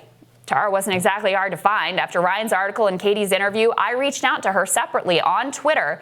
I heard back within minutes. I'll be honest, I didn't want Rising to be the first on-camera interview for Tara, and I know from speaking with Katie that she didn't want to be the first podcast interview with Tara. Obviously, Katie and I are both seen as friendly to Bernie, which means in the mainstream world that we can't be trusted. I thought Tara deserved a full vetting and a fair hearing from a mainstream outlet. But as I reached out to mainstream folks that I know to see if they were interested in breaking this bombshell story, I heard back crickets. Nothing. No one seemed to want to touch it. Tara says she too had tried to get a hearing from mainstream journalists only to come up empty. Now ask yourself, if a claim like this had been made against Bernie Sanders or even Donald Trump or another media villain like Edward Snowden, do you think that the accuser would have had any trouble getting press? Do you think it would fall to independent and alternative news to break the story if a woman who worked with Bernie in the 90s made a credible claim of sexual assault? Do you think CNN and MSNBC would bury their heads in the sand? Nope. Every reporter in this town would be breaking down their door to be the first to tell that story. Coverage would be wall to wall. Remember when Elizabeth Warren claimed Bernie was a secret sexist and these establishment types disgustingly co-opted the Believe Women hashtag to take Warren's side in her highly unlikely claim? Well, where are all those folks now? I believe Tara is trending. Look at that. Where are they now? Why aren't we believing women now? Where is that energy now? This is what I'm talking about. I had a conversation with a journalist when I was in where was I? I was in Michigan for the primaries a couple of weeks ago. And I was talking to him about, the primaries and, how I wanted Bernie to win and things like that. And, I didn't like Biden lying. And he was just like, oh, it's political. That's what they do. As if it was okay. I'm like, this is why black people don't vote right now. Because it ain't okay with them. We've been sick and tired of people lying to us and pandering to us. Oh, pandering is, excuse me. He came at me like pandering is just a part of it. Grab that. You see him. Pandering is just a part of it. That's how he came at me like pandering was just something. Pandering is a part of it. That's just politics. We accept it. Why? Why do we have to accept it? That stuff make people just don't want to deal with politics because you feel like people are lying to you. Don't nobody want to be lied to. Just because that's how it is doesn't make it okay. Why do I have to accept that? And it just tripped me out. And he's a friend of mine. I like him. He's a good guy. But it's okay now? It's just everybody panders? Nah, people are tired of being lied to. And that's why a lot of people are disheartened and discouraged with politics because they're like, no, they just lying. They're going to get in office and they're going to do the same thing the other person did. And that's what happens because it's just politics. People ain't trying to deal with politics when they got to pay their rent. When they making only $12 an hour or whatever they making, and they're unable to do the things that they want to do because, it's okay, man, because people are just playing politics with their life. This is real life out here. And it's okay for candidates to play politics. We got Trump because of politics. And that's okay with you? Come on, man. Y'all out here tripping. For real, for real. And I took my medication. Y'all got me going off. On Twitter, and all the blue checks and gender warriors are nowhere to be found. How incredibly convenient. Their principles seem to have abandoned them now that it threatens their access to the Biden campaign and ability to grift off their coziness and proximity to power.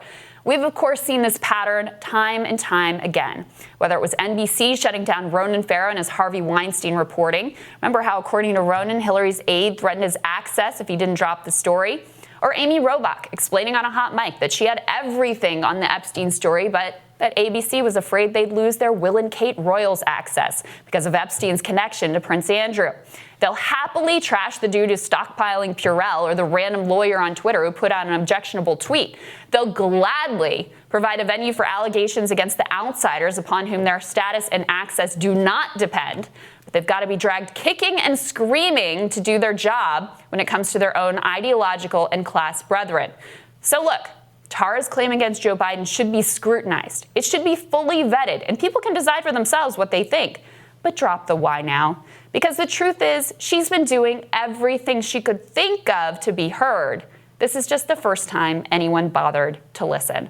Sagar, this is something we've been talking about on the show for a while. Yeah. The way the media works to cover up for powerful men, who they decide to feature and go after and who they don't.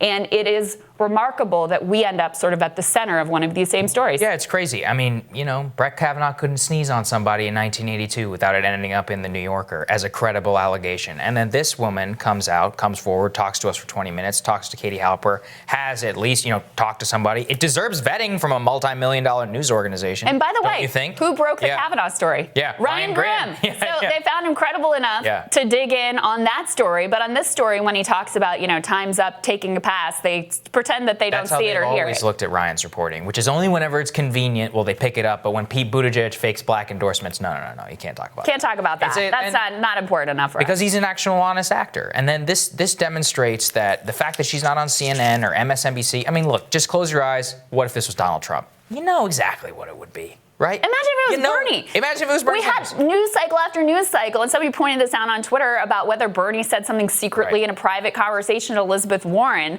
That garnered wall-to-wall news coverage. I haven't seen one mainstream outlet pick it up yet. I just don't believe that Time's Up would not take it if it was Bernie or if it was a Republican. I just don't believe them. And then that's the thing is we know that they use all their intertwined, interconnected, you know, things, interconnected power structures like Time's Up and SKD Knickerbocker and the co-chair of the Biden campaign, communications director for the Obama White House. I think she even worked in the Weinstein case in some capacity. There you go. That's what this whole thing is, an interconnected web of lies. And it's all created in order to keep out whoever needs to be kept out and then bubble up the stories that need to be in order to take out the people that they think are deserving to be taken out. Yeah. And I'm not saying Harvey Weinstein doesn't deserve to be taken out, but like it took a long time for those stories to bubble up outside of those power centers for a reason. That's actually more of what the Weinstein story is, not just how we probably want is parody. Is parody for claims, like I said, leveled against Brett Kavanaugh, who like sneezed on somebody, and that gets the Ronan Farrow treatment in the New Yorker, and Tara Reid is out here talking to Katie Halper and us on like we don't have the same resources as they do. Right. Why don't you treat them the same way? Investigate. If it's not true, okay, find out. If it is true, find that out too. But you basically have to force them. To do their job. You have to put it in there. Tara didn't exist, which is exactly what was happening. And so to take this back to, why women don't come forward and why is she doing this now? This was what my Twitter timeline was. Well, why now? Why, at this late date when Joe Biden is on the verge of winning the nomination? Well, why now? It's because it's the first time that anyone bothered to actually listen to her. She wanted to tell this story for months, but this town was invested in plugging their ears and pretending that they couldn't hear or see what she was trying to say. And just one last note on this. The fact that she reached out to the Kamala Harris and Elizabeth Warren, these were the chief, impeach Kavanaugh people, jumped on fake news reports in order to justify that. All the Believe Women talk, all that. Yeah, pretty form letter. Okay? Yeah. That tells you everything you need to know about how empty their gender Yet to hear from Alyssa Milano or Kirsten Gillibrand or any of these people on any of this. These people are fake. We'll keep you posted. All right, Sandra, Those looking people forward are to your fake, period. You hear that frustration in his voice? That's me right there. Those people are fake. That's it. Excuse me. Those people are fake. That's it. That's it. You can say it in one sentence. Those people are fake. They don't care about women. They only care about women when it benefits them. Period. Think about that. They're asking the same questions. Why now? Why? Republicans were asking Democrats this when Brett Kavanaugh. Mind you, what they said, just in case you missed it, the same reporter, Ryan Grimm, let me just go here so y'all can see it. The same reporter, Ryan Grimm, that broke the story of Brett Kavanaugh, that had everybody up, all Democrats up, having them go to speak in front of Congress. The same reporter that broke that story broke this story. Same reporter. He was credible then, and now all of a sudden, can't nobody. Why now? Why now? It's fake. It's all fake, bro. And if you guys are discouraged, better who will benefit their lifestyle, what they want to do, that's why they wanted Bernie out of there, because they knew Bernie was going to knock it all down. Period. It's crazy. It's all fake. Like he said, it's all fake. And he was hot about it. Because it is. It's all fake. I got a little clip. I don't know if y'all happen to see Joe Biden today. He had he had a town hall on CNN talking about the coronavirus. And there was a couple of things that he said. I just want to go through some things because they asked him questions like about what are we going to do as far as, small businesses. Talking about the money that it costs. My cat is like for real. I thought he saw a rat or something initially because he was just hiding and running. I'm like, do we see something? Get him. He ain't doing nothing. He just on crack. His mama used to smoke crack. You know how he probably, when you have a crack baby, the mama smoke crack and then the baby get the crack habits. I think Twin got crack habits. But it just lets you know about the Democratic Party. That's why I'm not. I don't care. For me, I think people got to earn. You're going to have to earn my vote. I write Bernie's name in. You're going to have to earn my vote. Period. Call it what you want. People didn't die. Martin Luther King didn't die. Other people that's unnamed didn't die. Malcolm X didn't die for me to just vote. It was for me to vote my conscience. And I'm not voting my conscience for people that's fake and that just do things that benefit them. Y'all ain't heard of this lady since she talked about her. She talked to, like, if you guys what they were just saying, like she brought what happened to her up initially, like when Biden first started his campaign. She brought it up and said, this is what Biden did to me when a girl, because they was talking about how he touched on people's hair. If you guys don't have this background, you should Google it and Biden has an issue with space. He likes to touch. And so she came out and only told half her story because she said that, they were trying to silence her. So now she's telling the whole story. And mind you, she worked for Biden. This is not something, this happened at school. No, she worked for Biden. He was in Congress. She was a part of his administration.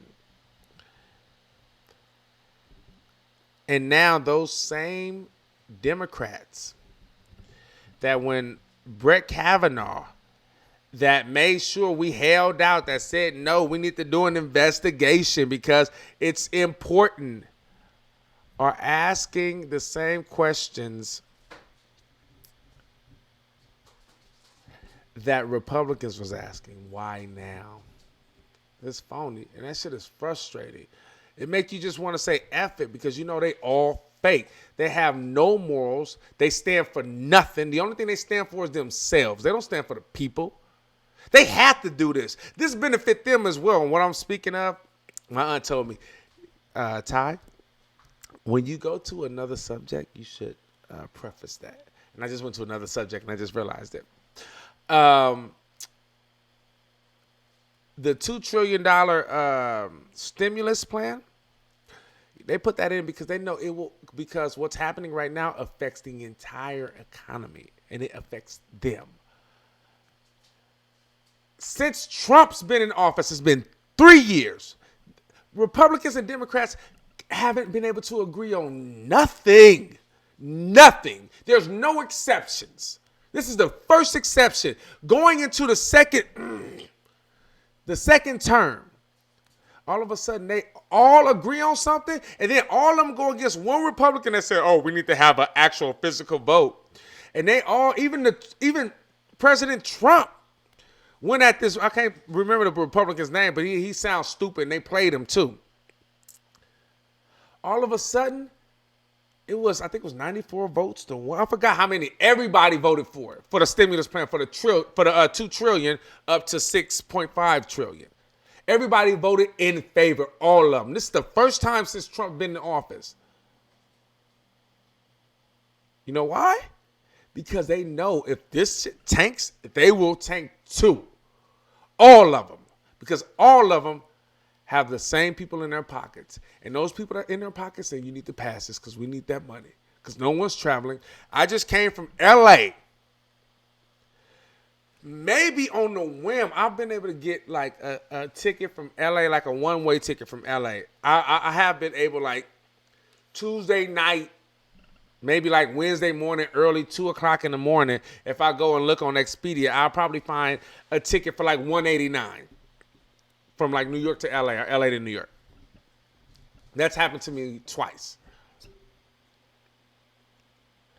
My ticket yesterday from Los Angeles to New York, $25. My bags cost more to come to New York than my body because no one's flying. Period. It's costing the airlines more to fly me out here. They're not making nothing. $24 is what it costs. 24 something.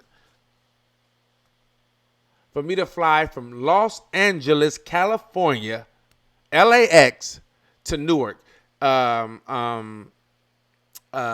What's the airport that's out here?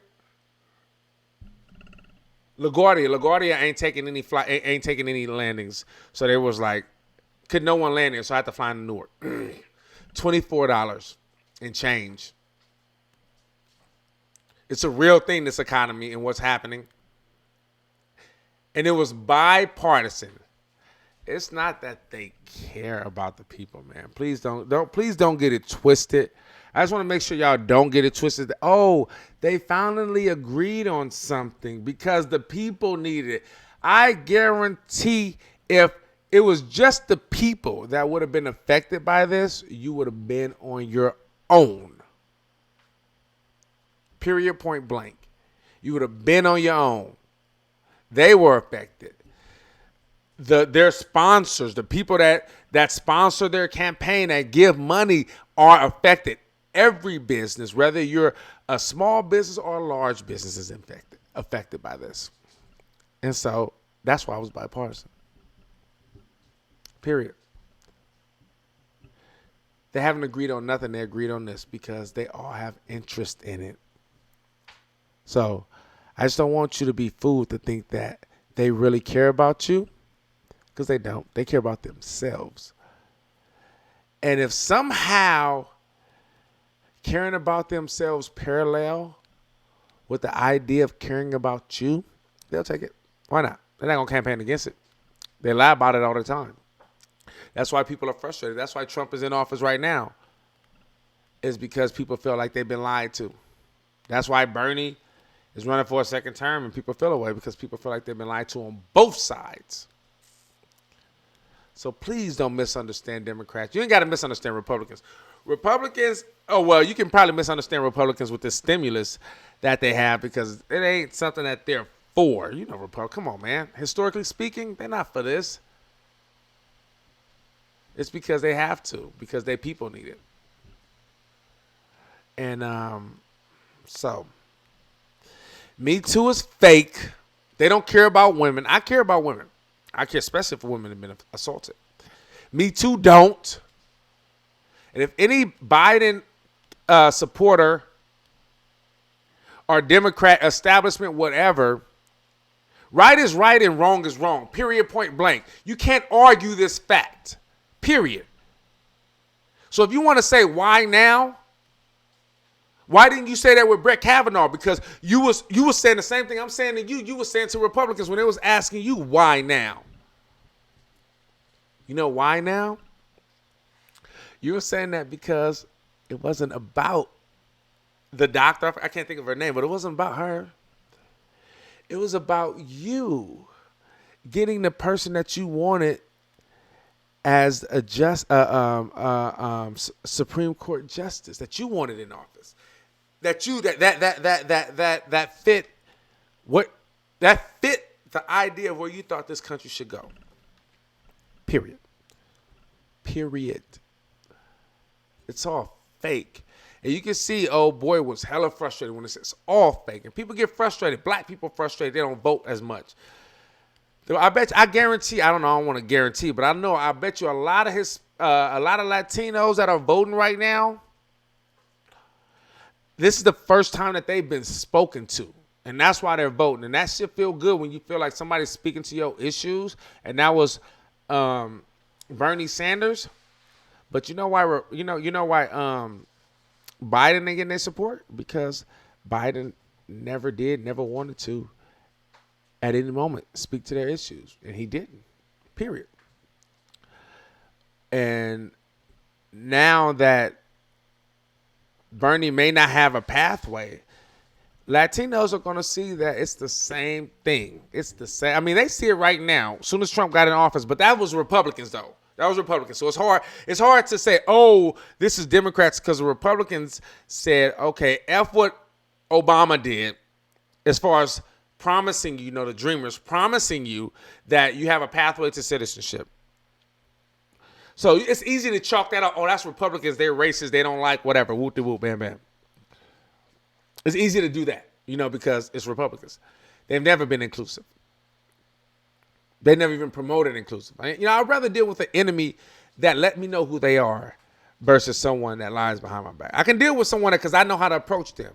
When I got somebody being deceiving and saying they want to do this, but then you understand they're either parallel or worse than your enemies, because they lie to you and deceive you, and you trust them, and you give them everything in your pocket, and you give them your vote. You black people, that didn't come free. Every time you go to that ballot box and you vote for a candidate, understand that vote was given with blood. You guys try to get mad at young people because they don't go out and vote and say people died for your vote. People died for your vote too. And they didn't die for you to vote just for the exercise of voting and getting someone in office just because they're better than the person that's in office now. They marched, they died, they got beat, they got sprayed with water hoses because they believed in something. And they wanted their vote to count based on what they believe. And you, Kamala Harris, and you, Elizabeth Warren, that act like y'all champion women and won't even hear her out, investigate it. See the story. Look at it. See if it holds up. You didn't even do that. You didn't even do that. I'm not surprised by Kamala Harris, for real. And honestly, to keep it 100, I'm not surprised by Elizabeth Warren either. I can tell by how she was acting I've been knew about when Elizabeth Warren didn't say anything about what was going on in No Dapple in North Dakota until after Obama put out a statement about the wrongdoing, about the water hoses, about how it was unconstitutional. She said nothing, and while claiming to be Native American, didn't say anything, because right is right and wrong is wrong. I already knew who she was. When she endorsed Hillary instead of Bernie, when she claimed to be a progressive, I already knew who she was. I'm from Cali. I'm from LA, so I know who Kamala Harris is. Period.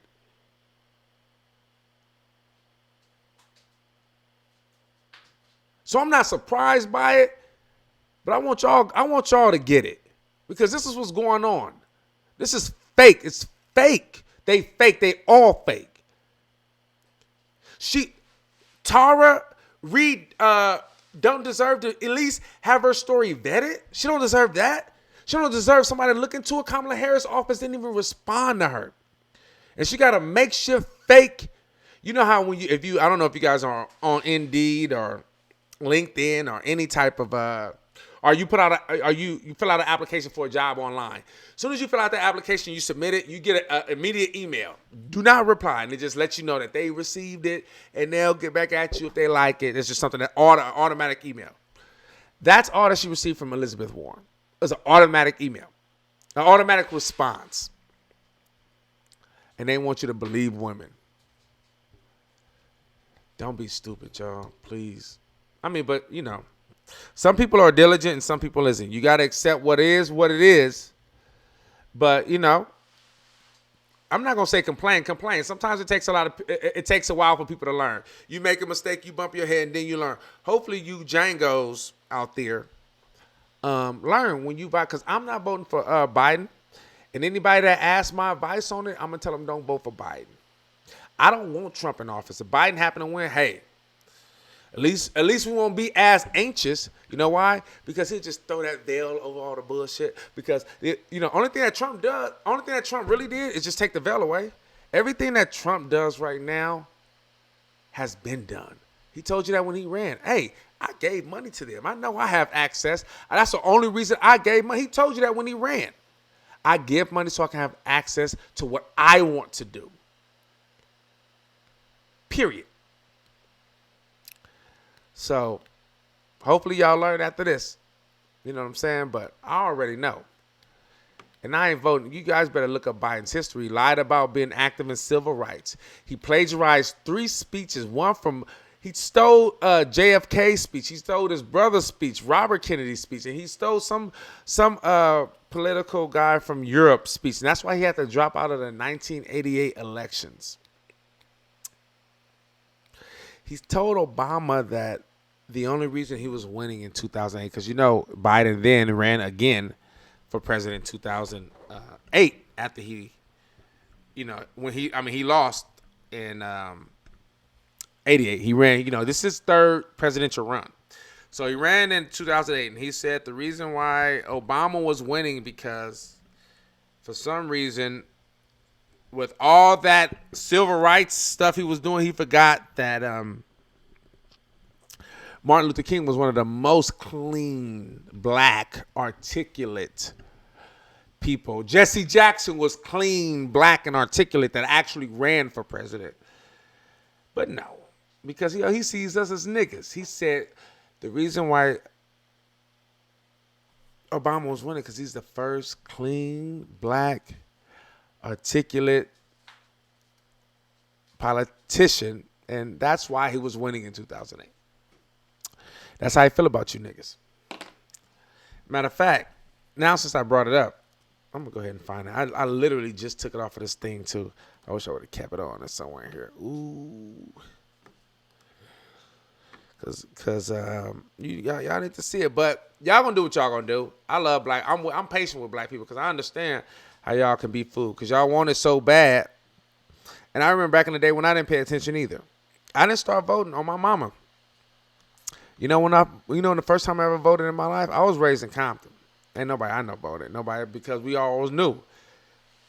We're at the bottom of the totem pole. So whatever happens based on the president being there, it ain't going to affect us. Because we all the way down there. We already affected. So whatever happens because of a president won't even touch us. Because we at the bottom of the bottom. So we never voted. My first time voting was in 2016. First time ever voting in my life. And plus I went to jail, so I had some felonies, and I couldn't vote for like 7 years. And so I thought, I didn't. It's like when you used to not vote and you just don't vote and you don't even think about it, so you just don't do it because you're not used to it being a part of your life. And once I started working for Brave New Film, I started to really appreciate what people sacrificed for me to be able to vote. And then it became more than just me. And I have a tattoo of Martin Luther King and Malcolm X on my forearm right here. Y'all can probably see it. Show y'all. Ooh. Hold on. I got a tattoo of Malcolm X and Martin Luther King on my forearm. You probably can't see it from there, but it's a man. It's a tree, right? It's a man hanging from a tree. Right here. Then you got Malcolm X and Martin Luther King. And then it's words that lead up to the tree where the man is hanging from the tree. And it says, never take for granted the sacrifices made for you. Never take for granted the sacrifices made for you.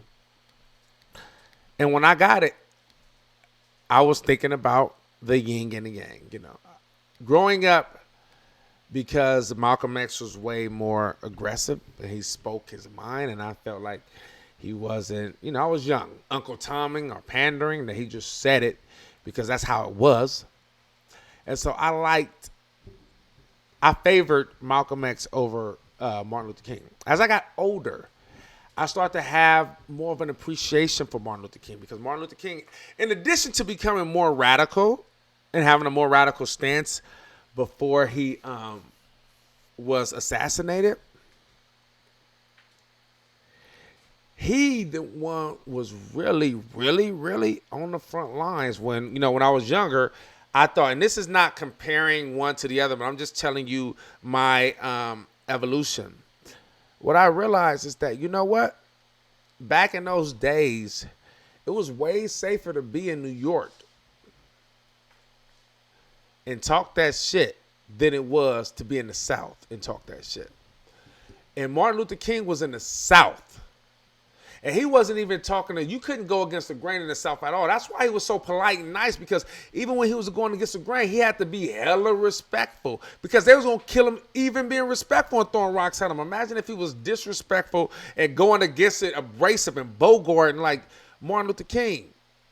Psst, they wouldn't have had no problem with it. He probably wouldn't have lasted as long as he did.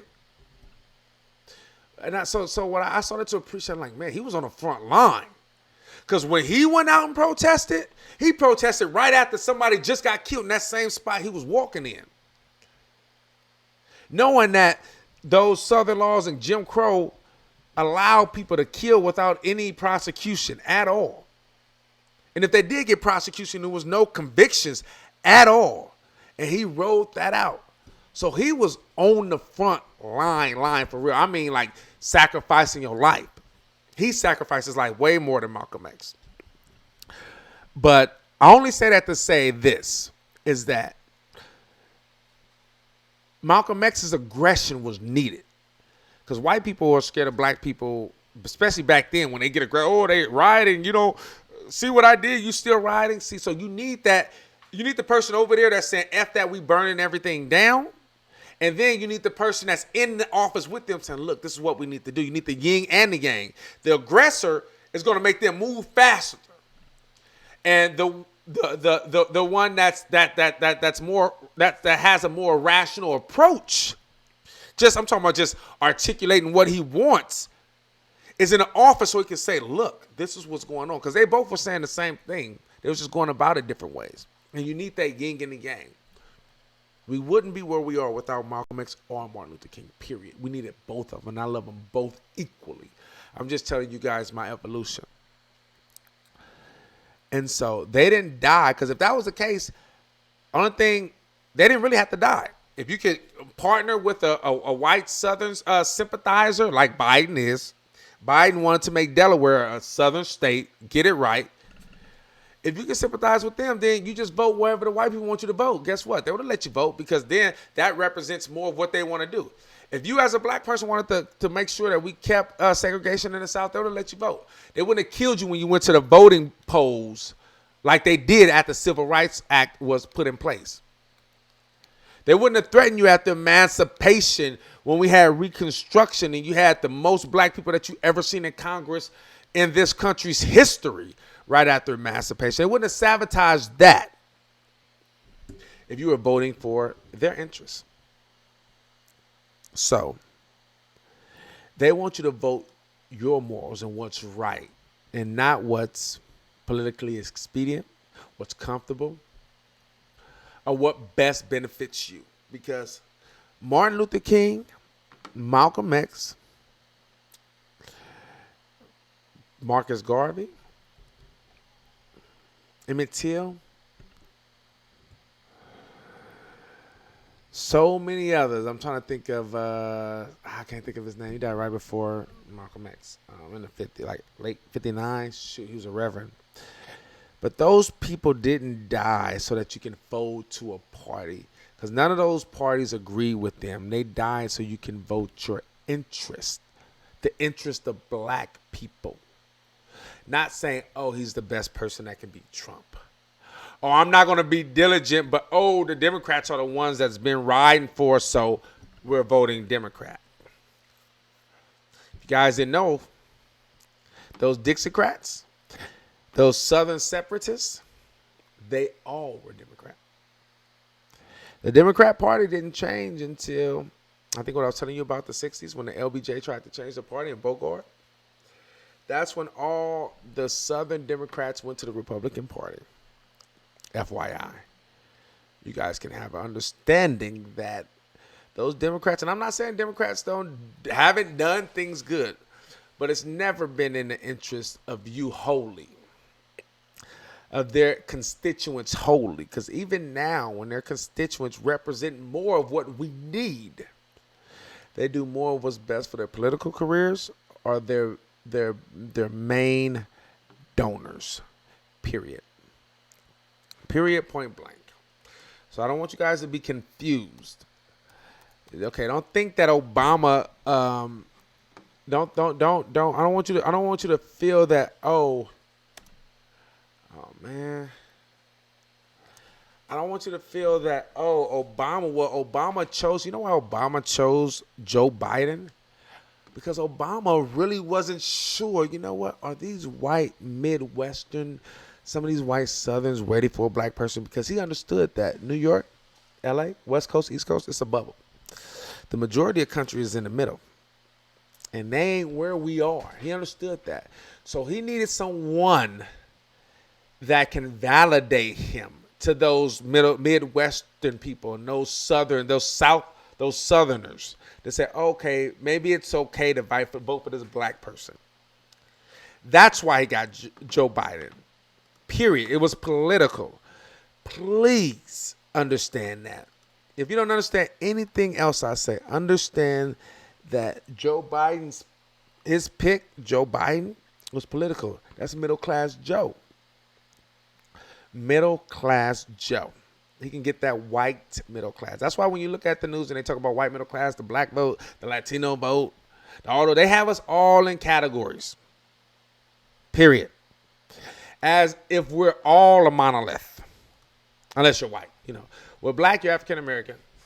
Latino, you're Latino, Hispanic, whatever they got on those things you fill out. your census. Everybody got to do your census, so do your census. All those, you'll see any minority, you're specified. If you're white, it just says Caucasian. Don't ask if you're Italian American, Irish American, Russian American. They're all in the white group. So they're good. They're supposed to be here. They let us here. They let us in. But with them, that's theirs. That's why they have this. That's why that arrogance that you see, that entitlement that you witness when you talk to a white person or someone that's white and even know what they did to Native Americans to take this country as their own and try to say, oh, these other people can't come in. That's entitlement because they feel that way because the system was made for them to feel at home. This is their home.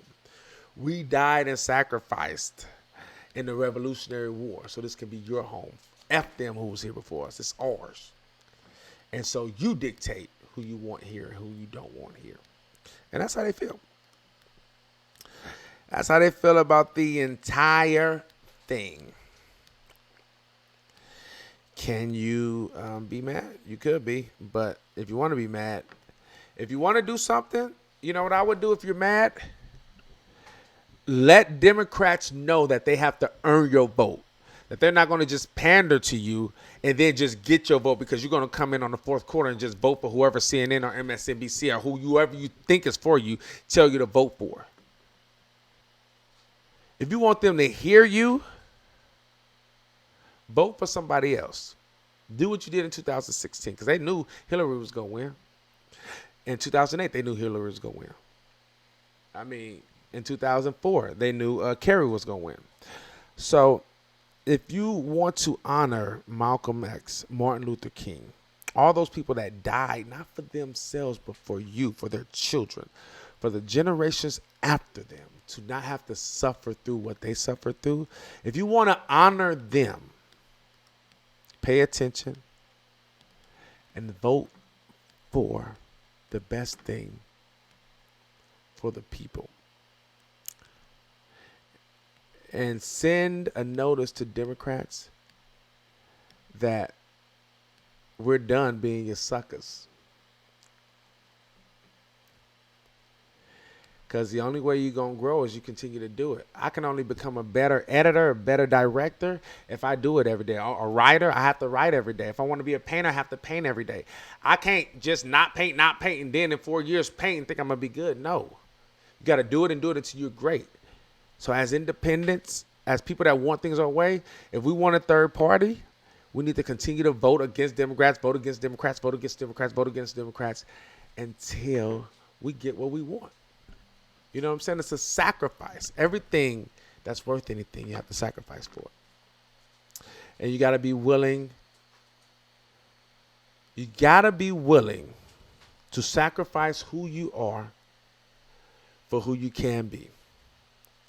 Sacrifice who this country is for who it can be.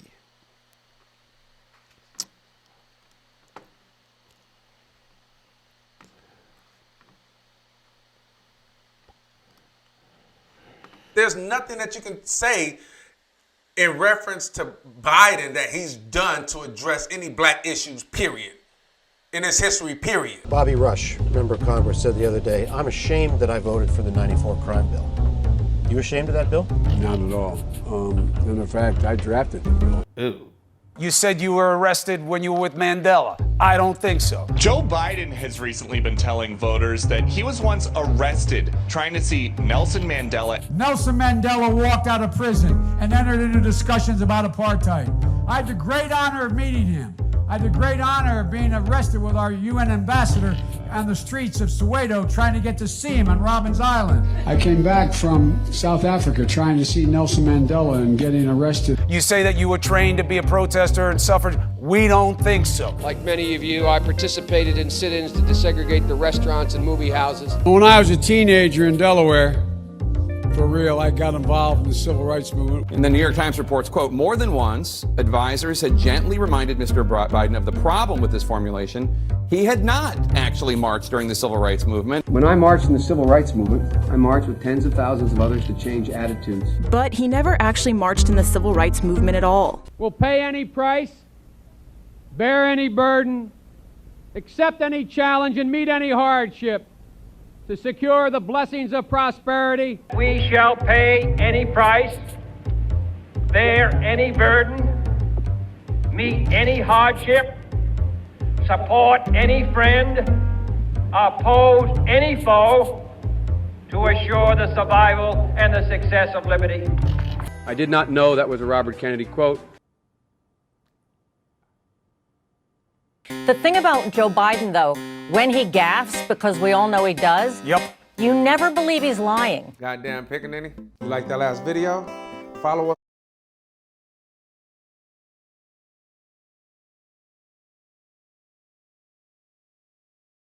The one thing about Joe is when he gaffes.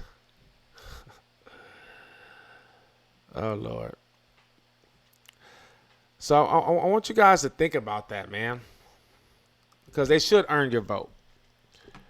Don't feel like you can't sacrifice. Okay? If Trump wins another term, guess what? It's not your fault. It's the Democrats' fault for trying to bully someone else in the office that doesn't deserve to be there. That's not for the people. When you know what a representative does? They represent the ideas and thoughts and the wants and needs of their constituents. Period. Not their donors. But that's what a lot of politicians do. They try to get in office so that they can have influence and then at some point be able to do favors so when they get out of office, they can be on the board or the chair of some Fortune 500 company. They all do it. Hillary Clinton, $250 for our speech to Wall Street. Come on, man. We have to hold their feet to the fire. We have to hold them accountable. The reason that Civil Rights Act happened, the reason that Title IX happened, the reason that emancipation happened, the reason that the Revolutionary War happened was because we felt that we could do better.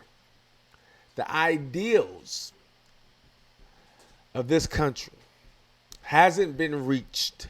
And every time we felt that we could do better, and we pushed our government to do better.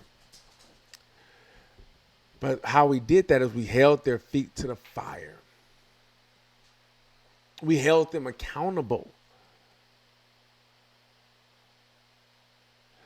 And if you feel like the Democratic Party isn't speaking to you, then don't subject your vote to that party. Don't subject your vote to the Republicans. I'm not telling you to be a Republican. I'm telling you to march in the midst of dogs that is ready to bite you. To march in front of water hoses that will blow all the clothes off your back and throw you against the wall. To stand in front of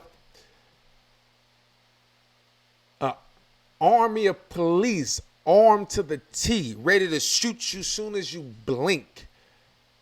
Not for you, but so that your children won't have to suffer through what you've suffered through. And the only way you can do that is to send a message that you have to earn whatever it is you want from me.